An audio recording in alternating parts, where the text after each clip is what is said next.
stand and take the flag. We'll have the Pledge of Allegiance and then get the meeting started.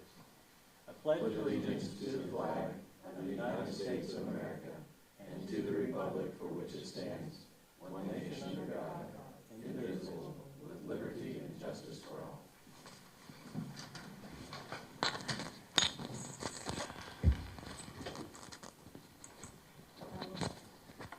Thank you, everyone, for being here tonight. We'll call the March 2nd meeting of the Marion City Council to order. Is it the 3rd? Yeah. Well, no, we're going to make it the 2nd today. Now I got to renumber mine. Okay, March 3rd.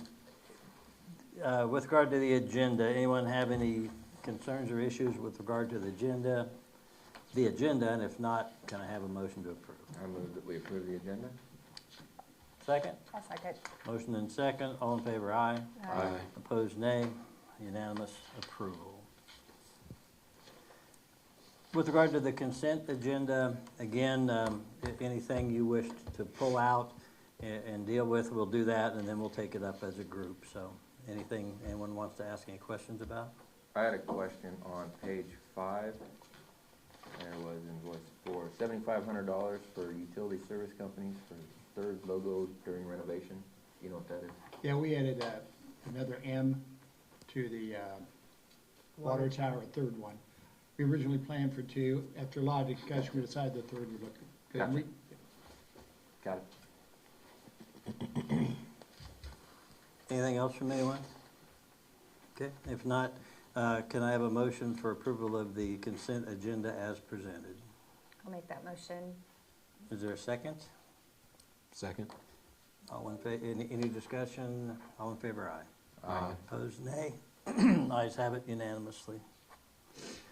The meeting's agenda, we have got a liquor license up for approval, possible purchase of vehicles, a grant update, ordinance with regard to parking of vehicles and RVs and trailers and such in the yard.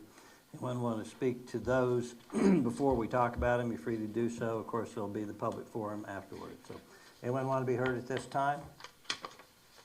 No one? Thank you. We will move on, and Mark will go to you on the liquor license for the medicine cabinet. This is simply renewal, or is it a renewal or It's a a new one? change. For Medicine Cabinet Liquor LLC, and it would begin February 24th and end on the 23rd of 27. That's basically the new name for D&J. Correct, And new ownership as well. correct. Anyone have any discussion or questions with I had a- regard to that? Question on it. We approved a liquor license for them You approved to apply with the state. with the state. They went through the state, they got approved, and she brought her license in from the state, and that's why I put it on this one. Okay, I don't remember ever seeing one come back to us like this after it goes to the state. But I was wondering if we've also only I didn't know the way you guys approved, did it either or not. well, I think we've never approved like a true liquor store before, right? We've always done like Carlson's that's just doing C&B or a restaurant or something. Right. So I didn't know if that's why it was different for this. I didn't know how you guys Okay. did it, so I brought it to you guys to give her permission to apply with the state, and now I'm bringing it back because she got approved. Okay. I think what we approved originally was the thing that we've done before, which is that the zoning's appropriate Right. and all those The sort of application. things. Mhm. And it's a state license. Is there anything else we need to do? Okay, it's fine. It's informational, so I guess it's fine. We now know they have their license and are Do we- open. And well, she just said that she got a copy of it. No, I'm just, And then we charge them the $600 for the 2 years. which is what Which would- they have that's to what we have to display this. approve tonight. Yes, Okay. yes, they have to display this in their store.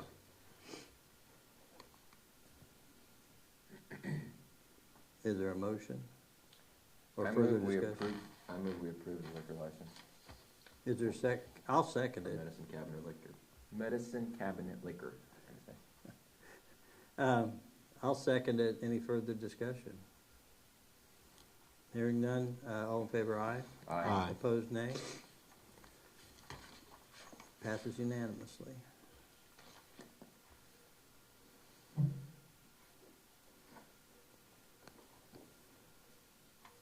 My computer is all messed up.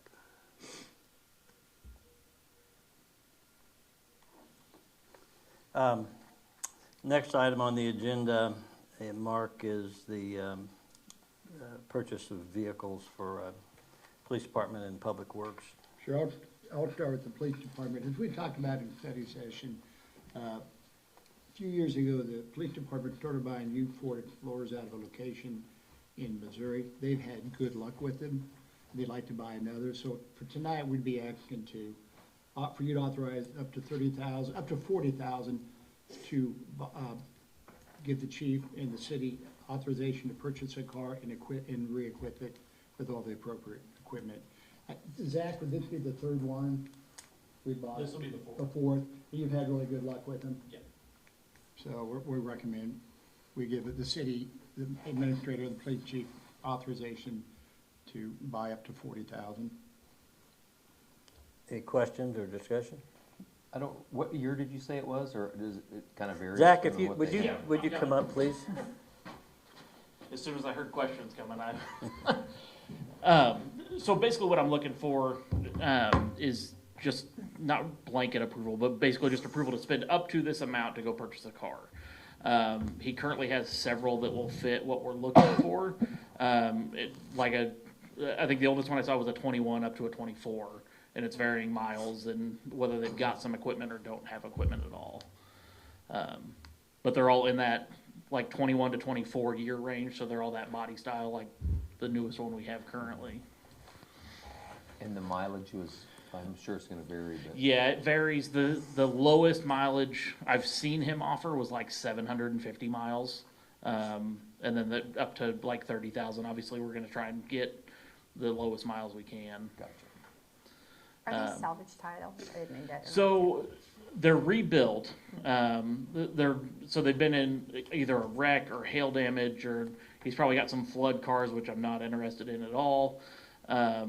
So currently we have one that is a salvage title, Okay. but he does have some that are clean titles. Okay. So, and I won't know that until I reach Yeah. out to him. So my preference would be a clean title because it's gonna have higher resale value in however many years when we go to get rid of it. Right, okay. But yeah, we're looking to spend, it's about 30, so the cars that he's got currently are between 27.5 and 29.5. So if we're looking for 30,000 for a vehicle and about 10,000 for equipment. Just to, for the benefit of the public, because some of this information was shared with us in the last study session. As you said a minute ago, Marion has for a while now been getting our vehicles, our police cars from that source. Correct. So he's in the Joplin area. We currently have 3 Explorers from him. It goes against the grain for me to buy anything from Missouri. But, you know, a deal's a deal. So, and you, we had quite a bit of discussion about how often you turn cars over. Would you speak to that, please? Yeah, so my overall goal would be we're not having anything on the road for police department use that's over 10 years. And so if we're going the route of what we have the last few, where we're buying these used Explorers, it means we're changing cars out 7 or 8 years, because the stuff we're getting is a couple of years old. Which I appreciate. I mean, I think it's certainly not aggressive, or it's being very conservative with regard to not just wanting something new quickly. So.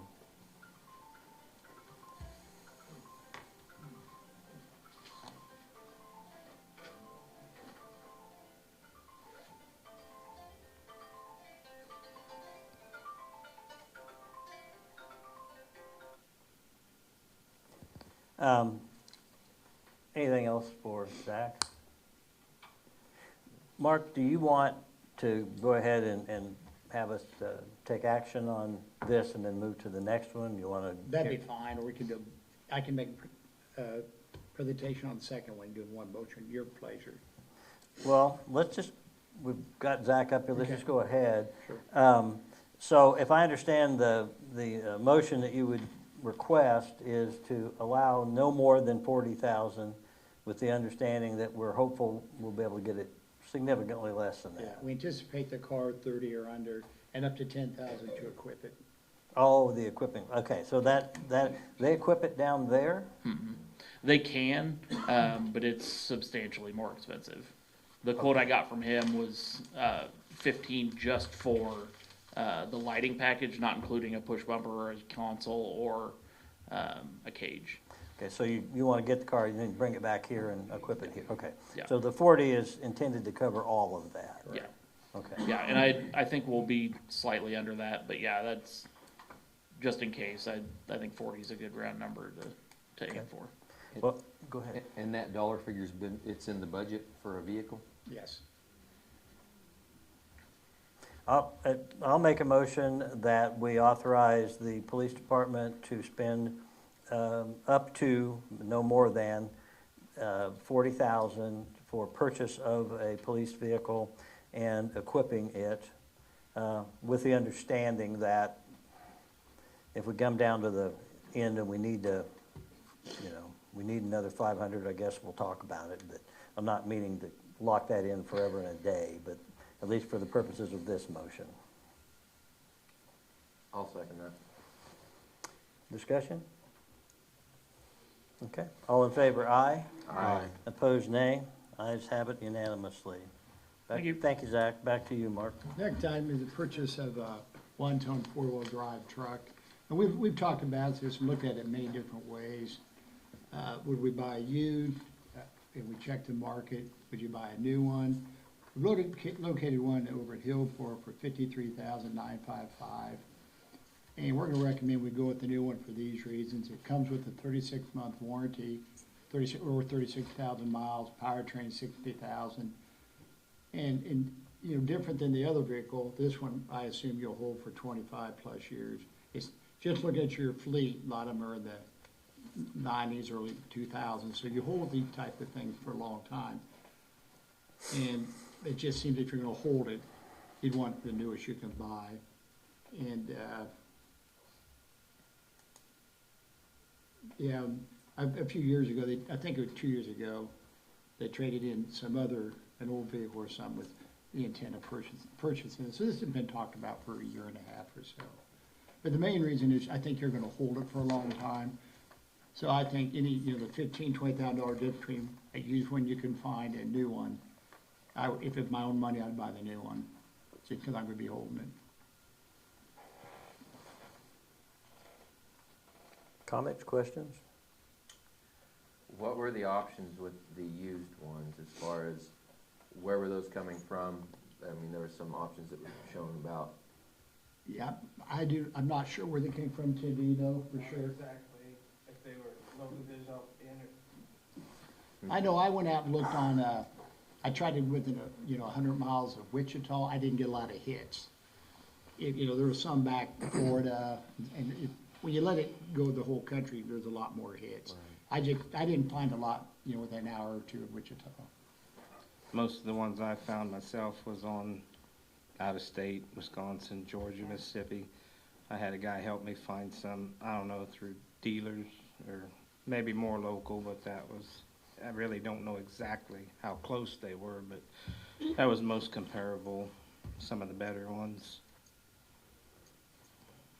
So those weren't necessarily through a local dealership, those other. They could have quotes been on at you. some dealerships, I don't know for sure, but that's what he found. I asked him to look on the internet, because he has more options to get that stuff than he kind of messes with that, so. And I'm assuming they have that truck in stock? It's Yes. available?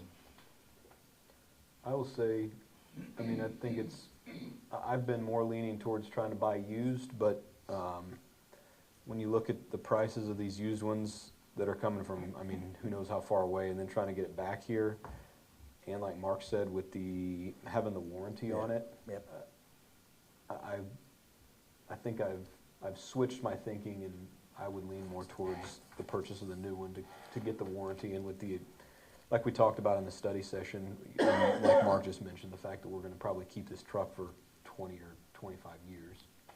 And again, I guess for the public's benefit that weren't at the study session, although those are open, that was one of the discussion items, is that if you're buying a vehicle that you anticipate you'll probably want to replace in 10 years, that's different than one you anticipate you could use until it dies, which might be 20 or 30 years. That's what I would agree to. That's kind of what won me over, was the idea of the warranty.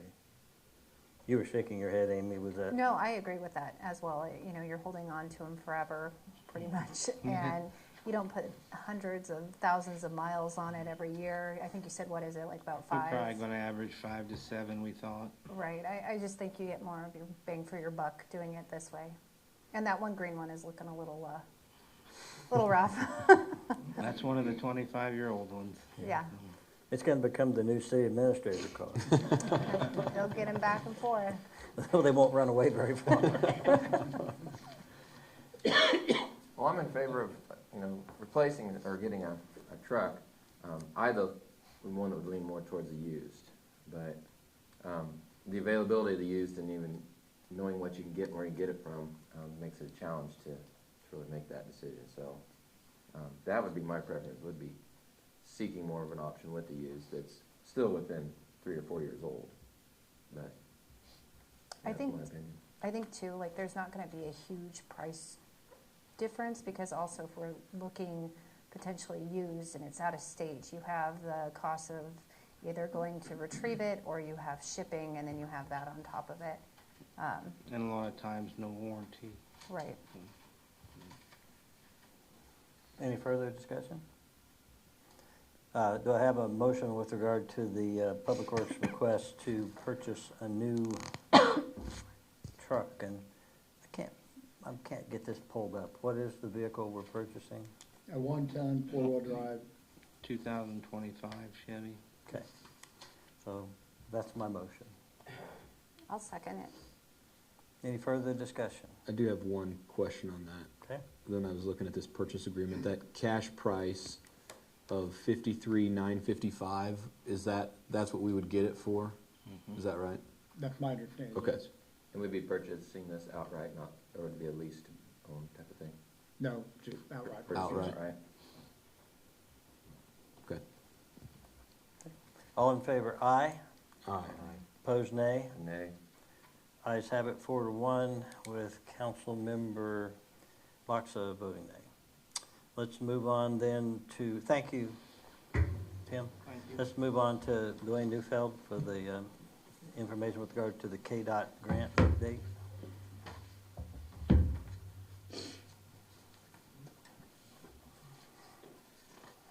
What's your pretty picture? Thank you. Thanks. Did you draw it? Nope, left that up to Mr. Google.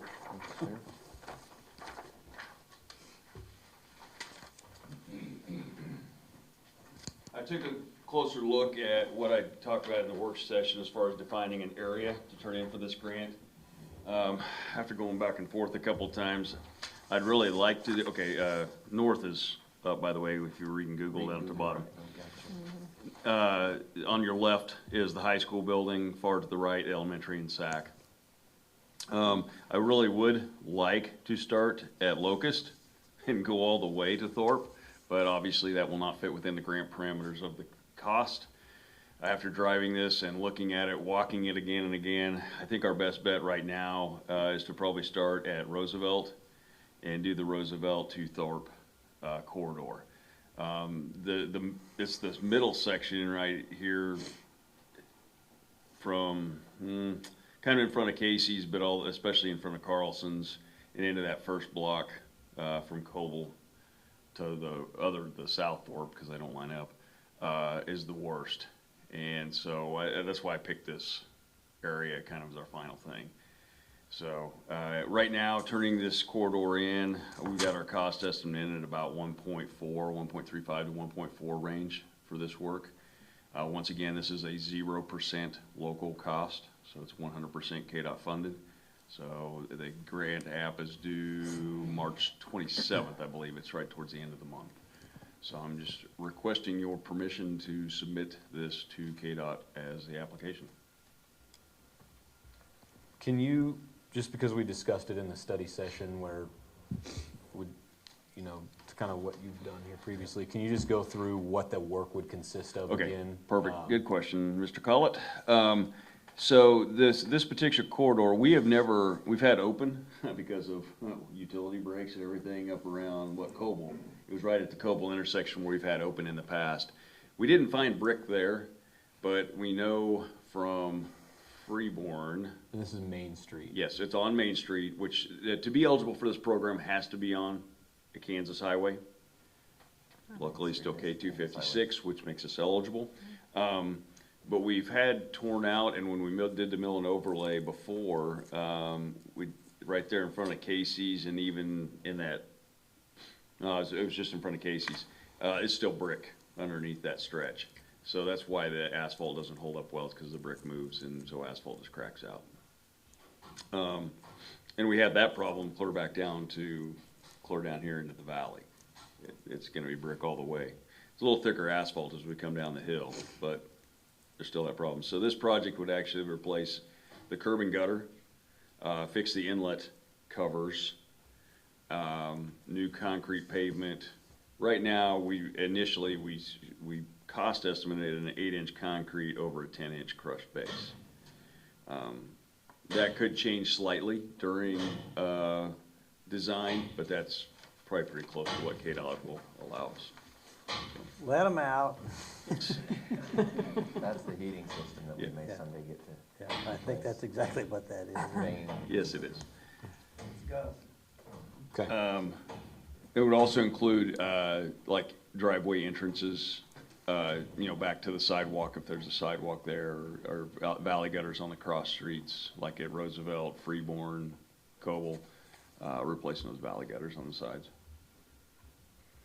This grant program allows us to do, once we move down the hill, because I brought this up at work session, it's on public record here. If we ever get to a point where we're doing the downtown and there's a wider street, we can only do the driving lanes with this program. So if we get into a downtown area, those parking areas would not be eligible for this money. So, just as an FYI. Doesn't impact us from the high school to the east end of town because there's only driving lanes, but. Is this a connecting link? Does that have anything to do with this at all? It used to be, this program used to be called the Connecting Link, Okay. and now they call it the C-CLIP, CCLIP. Okay. It's a dumb question, and you will appreciate, making me look dumb by in your answer, I'm I sure. will have no problem answering this question, Judge. Is there more than one connecting link? In other words, this would connect us to the highways on the east of us. It's 256, and then above us is 56. Is there anything that connects us to the north to 56 that would qualify as being? No. Okay. The only thing to be eligible, and that's why they've kind of, the name has been kind of a misnomer for generations. You can say connecting link. Well, what does a connecting link really mean?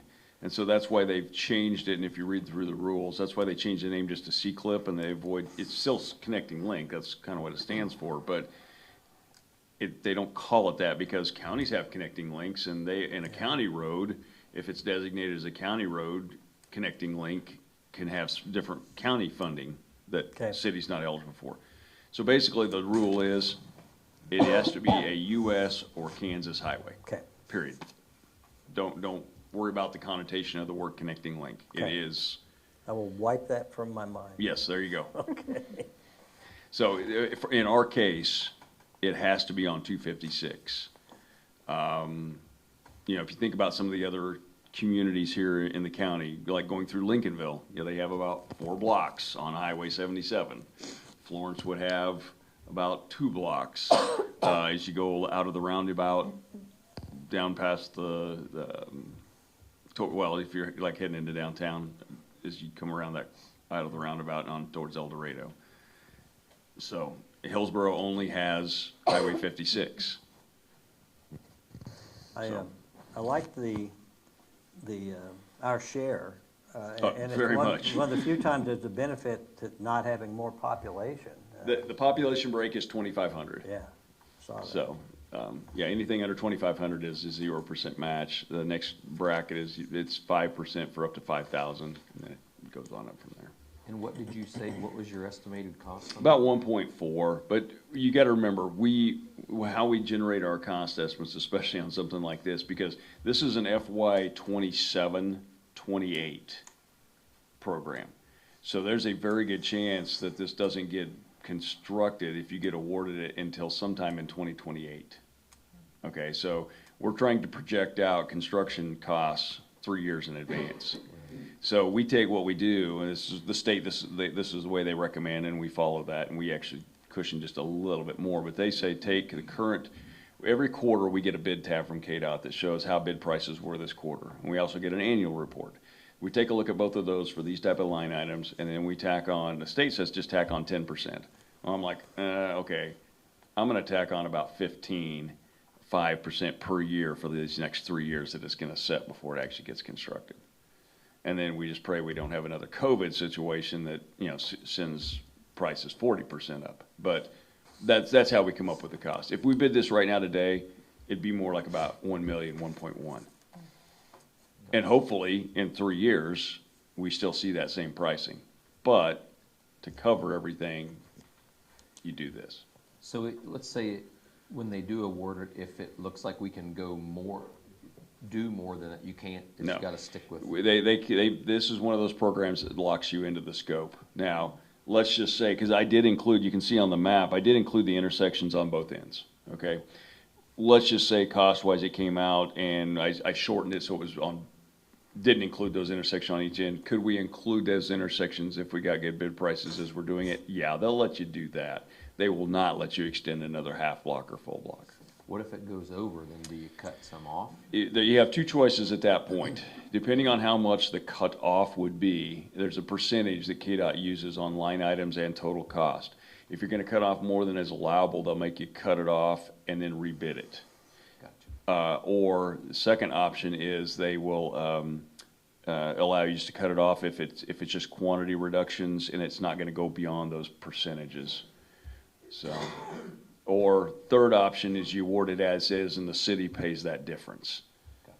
So those are all options that after that bid comes in, we bring them back to you. KDOT sends us all the numbers, we bring them back in, you guys discuss it and see which way you'd wanna go. But that's why we try to build it high to begin with. Gotcha. I'd rather turn grant money back in than having to ask you guys for, Right. $50,000 or $100,000 when I told you 0 up front. Would this be something, if this was awarded to us, that we could do all at one time, or would it be done in little segments? No, it would be done all at one time. Until we actually got into design, though, and trying to figure out how best to do it might be tricky. In other words, Yeah. we might try to leave and do the intersection or one of the intersections separate from the rest of the straightaway. Like the intersection there at Casey's Subway, obviously is gonna be our tricky one. I mean, it's gonna have the most traffic, so maybe there's a way to do it and get it done quick and open Yeah. so that the cross traffic you still use Freeborn even though the highway's closed down. Okay. And then basically you go out on the highway on either end and just say, hey, KC 256 is closed to through traffic. Okay. I think, Darren, you're not asking anything of us today, you're just updating. I'm asking for your permission to You are? submit the application. Okay. In that regard, then, anyone wish to make a motion? I'd make a motion that we allow Darren to submit the application for this KDOT CCLIP program grant. Is there a second? I second. Have a motion and a second. Any further discussion or questions? Hearing none, all in favor, aye. Aye. Opposed, nay. Unanimous approval. Thank you. Thank you very much. Thanks, Thanks, Darren. Darren. We will, after it gets submitted, usually an electronic copy gets shot back, and I'll either have Mark or Janet on that receiving email. Okay, thank you. Thank you. Mr. Masters, Good evening. good evening. You're here to talk about the RV ordinance that has been sent to us. I'll just let you take it from there. So we've been working on this for a while in at the planning commission level, and recognize that there's a need for some type of regulation on this here, you know, to mainly for complaint-based items, and also for people that are living in campers, you know, and that's part of this here also. Right now we have a code that says you can temporarily live in a camper right off the sidewalk, okay? You know, and there's no definition on how long temporary is or anything like that, you know.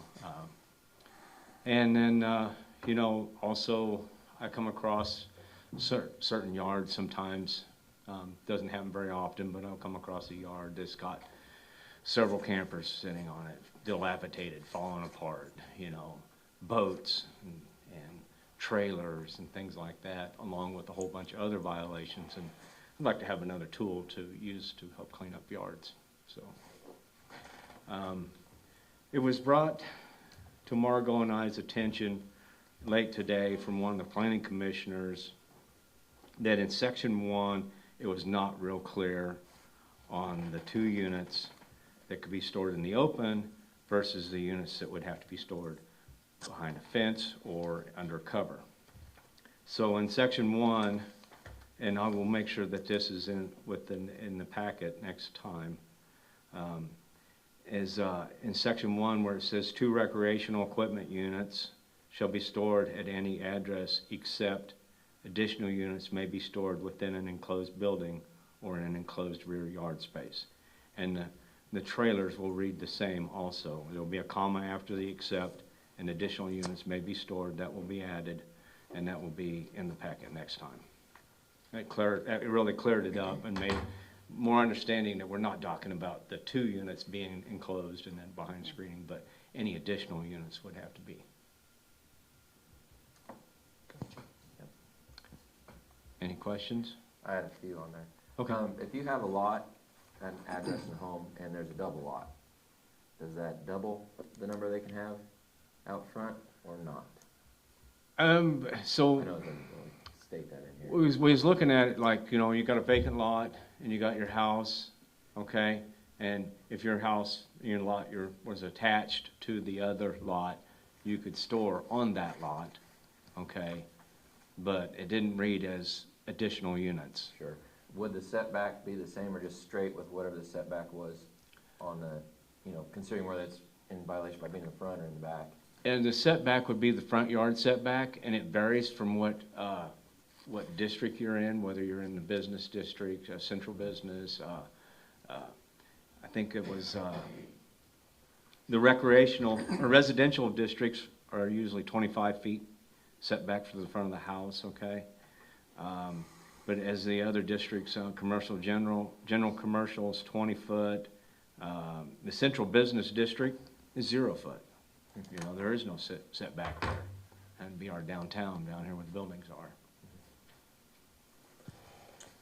Is that, in the temporary use limitations, that 7 days, is that typical for other communities around, or where did that number come from? So, it varies. I don't know, Harrington was gonna be pretty similar to that. Because I started working on this when I was with Harrington. Harrington recognized that they had a situation also, mainly with people living in campers and wanting to store them in the wrong places like front yards. I had complaints all the time. You know, can you do something about that camper out there on Broadway right there in the front yard in front of that house? No, I can't. We don't have nothing we can work with.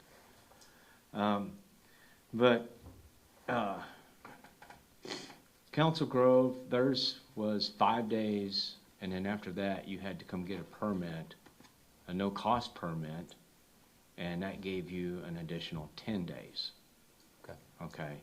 And then after that, after the 15-day, they had to leave the city limits for 6 months before it could come back into the city limits. On that, are you done, Zach? Well, I guess, Go ahead. just thinking about the thing that you just said,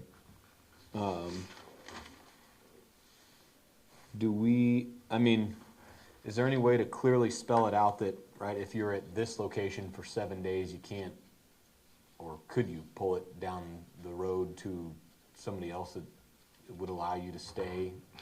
You see You what I'm probably saying? could, the way this is written up.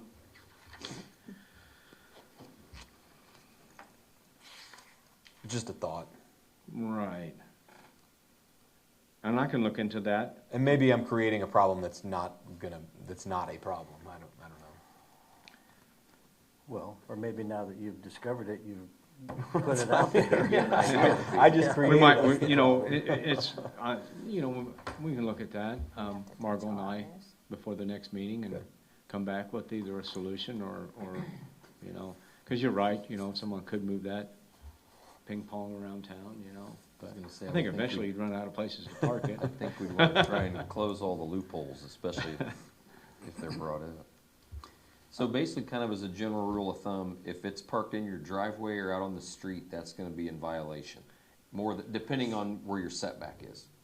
Yes and no, okay? If you're preparing it, and I think there's a 3-day Right. prep in there, continuous, 3-day use, where you can load your camper, load your boat, you know, do whatever you might need to do, you know, if you're working on your golf cart there in your garage or something, you know. There's a 3-day period there that it can be out front. Gotcha. And then, I have a few more questions. A carport, does that count as an enclosed structure? I usually count that as an Okay. enclosed structure, Because yes. it has to be permitted by the city to have it, so. Yes, it's considered a structure, permitted, it has to be anchored down, so. Another question is, so, this applies to trailers that are parked on the street, like cargo trailers also, or flatbeds, or Yes, enclosed trailers. What about construction companies that say they're gonna paint the house and they wanna leave their trailer parked there all week while they're painting?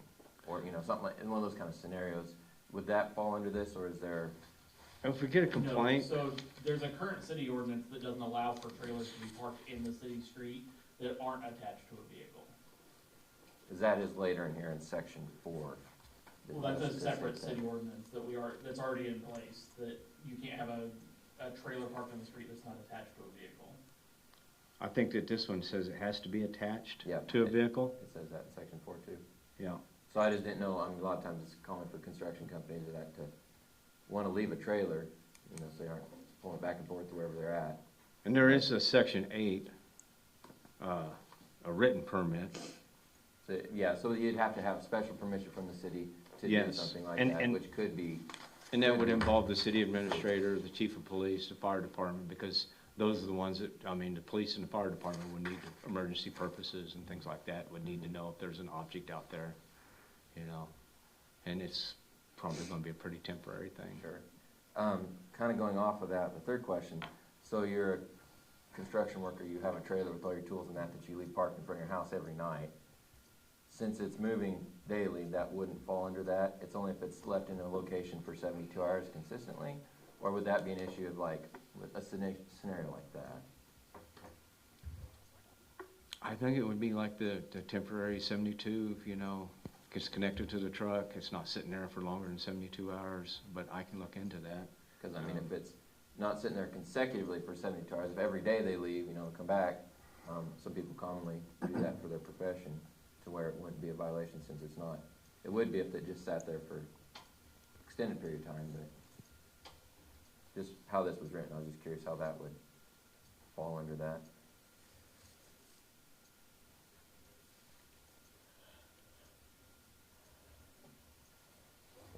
That was all I had. Good question. James, when your group was discussing this, what is the goal?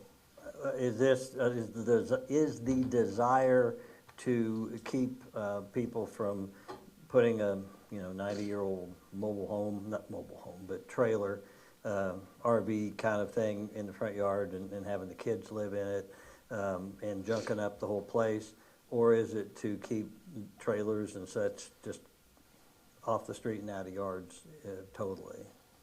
The goal originally was to address people living in campers and Okay. having too many objects in their yard as far as, especially when I come to the messy yards, you know, that have lots of violations and things like that. But that was that's the main purpose. Yeah. Okay, and we really hadn't addressed the trailers until the last meeting, and then the planning commission decided that, hey, you know, I think it would be good if we had the trailers sitting in the back behind the houses, behind the front yard setback also, right along with the campers and jet skis and things like that. The example Tim gave, I thought was really a good one, because there are a lot of, well, I don't know how many, but there are people that they have a work trailer that they haul, and when they get up in the morning, they go out and get in their truck, and there's a trailer hat attached to it, and they go do, you know, painting, carpentry, whatever they do. And depending upon the circumstances, I'm sure some of those are left on the street. Even through the weekend, you know, when they're home for the weekend. Maybe they're through, sitting there. yeah. And I guess, I don't see that as as big a problem as the first thing as you referenced. Right. Yeah.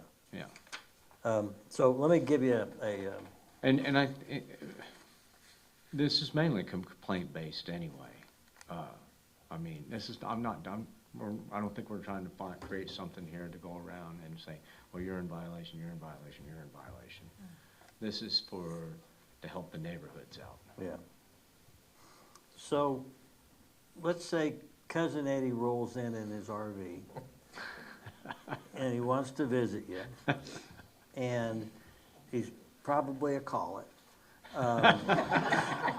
Why? I will say Burkholder dodged a bullet. I'm the one that catches the stray. See it go that way for once. But, so you've got the RV and you got a relative, and they're there to visit. Right. Would I be correct in assuming that the Section 3 is the one that would apply here, or am I incorrect on that? Yes, Okay. Section 3, yes. So basically, Cousin Eddie's got 7 days to do his visiting and move on. Right. Yeah, okay. I think that's reasonable. Unless there are well- extraordinary circumstances, which is the last sentence. Or- Yeah. But, I mean, there could be ways around it, but not And I without think that's extraordinary something that circumstances. comes before you, right? The extraordinary circumstances? For us. Yeah. Yep. That you guys would address?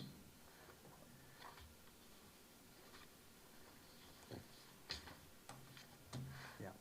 But it does give the option for an appeal. I mean, that's what you're talking about. Oh, yeah. And that's- Anything in here, you know, if I come across someone and when we're having issues with them here in town and I write them a violation and they don't see it the way I see it or the way somebody else sees it, they can certainly come and appeal it to you all. And they'll have their opportunity. This is before us tonight, I think, just for information purposes. And then, assuming that the council is okay with it, James, it would come back up whenever we want it to, in an ordinance that we would be ready to vote on. And so those out there that are getting this information that have questions or concerns, you're given notice that you can come to the council and let us know what you think about it. Do we want to ask James to go back to the planning commission and clear up any confusion or issues there may be with regard to trailers, or because we know what the primary goal was, and I'm on board with that, or do we want to leave it, just let him bring it back as is? I think you'd be willing to do either, right? Yes, absolutely. Absolutely. When we get done here, I want something that will work for the city of Marion. That's the goal. Mark, you're the big brain in the room, what do you think? I'm fine, either way, fine, but I think we have an understanding of what James has suggested, and we can bring it back in a couple of weeks. I don't know if you want to visit with the chair of the planning commission, get his ideas. Either way works. Okay. My opinion would be, let's leave it the way it is, and if we get a bunch of feedback Okay, from, good point. from the community that's concerned about one specific thing, then at that point, we can address it, and that's my thought. Yeah, I agree with that. that makes sense. Okay. Okay, I think unless anyone disagrees, you've got, there you are, we'll see you in 2 weeks. Okay. Thank Thanks, you, James. James. Thanks, James. Thanks for your work on You're this, and thanks to the plan, I read their minutes, I thought, good work by the planning commission, too. I had a lot of help from Margot on this too, so. Okay, thank you to Margot. Fine. Okay. Public forum, anyone wish to be heard on anything? I'm looking at you, Doug. No, okay. Now we're gonna get to use this timer, I figured out how to use. Yeah, you're really good on the timer. And you do a nice job of stopping I'm ready it. for it. All right, then no one wishes to be heard. We'll go to department reports, and those on the wall over there, and Stephen, you know the routine, and the guy next to you may not.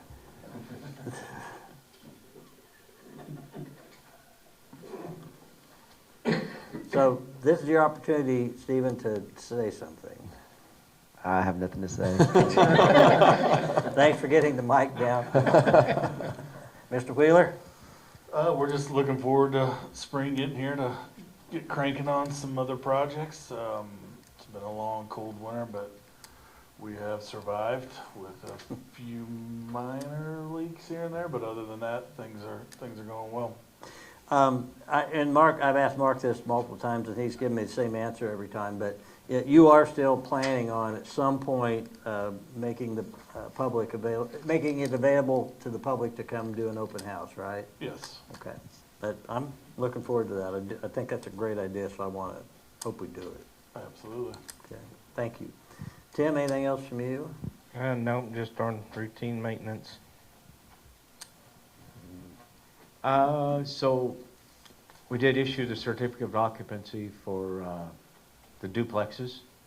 And and I believe he's got all 4 of them rented, and he's gonna be coming back to visit with everybody about, he's gonna purchase some property and possibly build some more.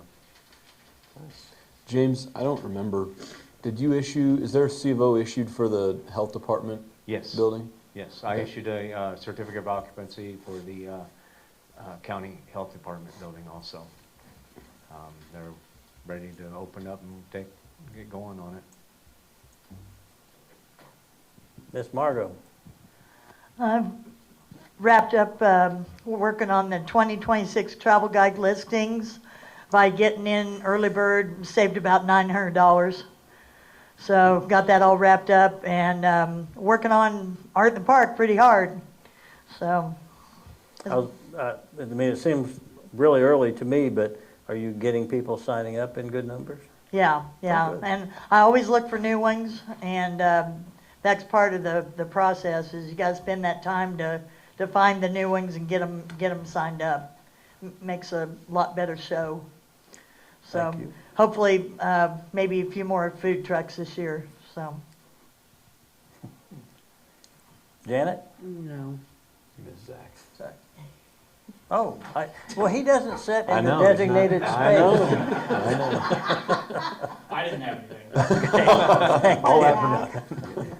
Mark? I don't have anything tonight. Nope, nothing for me. Just a few kind of dumb things, I guess. We had the Community Foundation, MAC, which is changing its name, will become the Marion Community Foundation instead of MAC. Nothing else will change. But had its annual dinner on Saturday night here. It was a lot of fun. It was well attended. Good money was raised for the community, and when I do those sort of things, it just makes it ignites in me what I love about this place.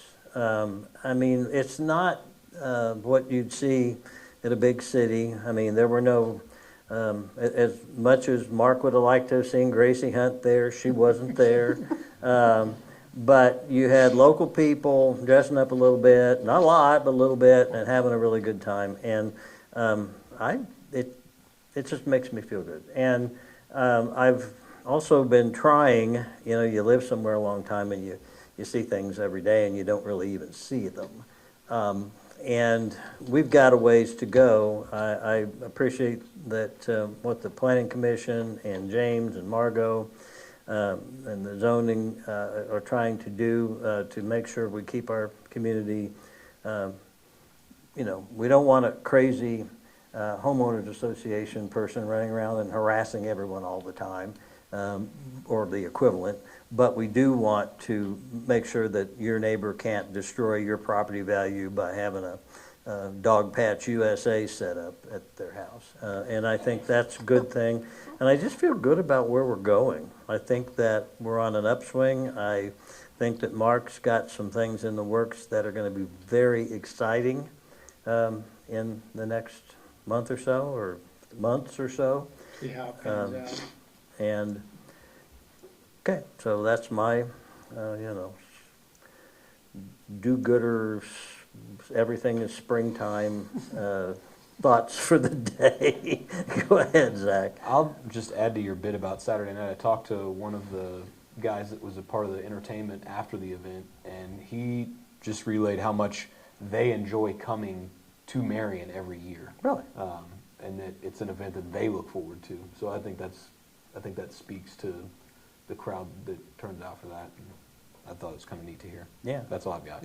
Nothing of substance. Oh, geez, I have to follow all of that. I mean, I didn't go, but the pictures were great. The only thing I have to note, and it's nothing negative, but I have noticed I leave kind of early in the morning, and some of the stop signs are really faded. I think it's on maybe Sherman that it's like white. So I just was going to mention that. I mean, everybody knows what a stop sign is, but maybe just You might send us some addresses, we'll take a look at it. replace, yeah. Yeah, That was it. that's a good point. Okay. If no one has anything else, do I have a motion to adjourn? I move we adjourn the meeting. Is there a second? I'll second that. All in favor, aye? Aye. Opposed, nay. Motion passed unanimously. We are adjourned. What is wrong with your computer? It hasn't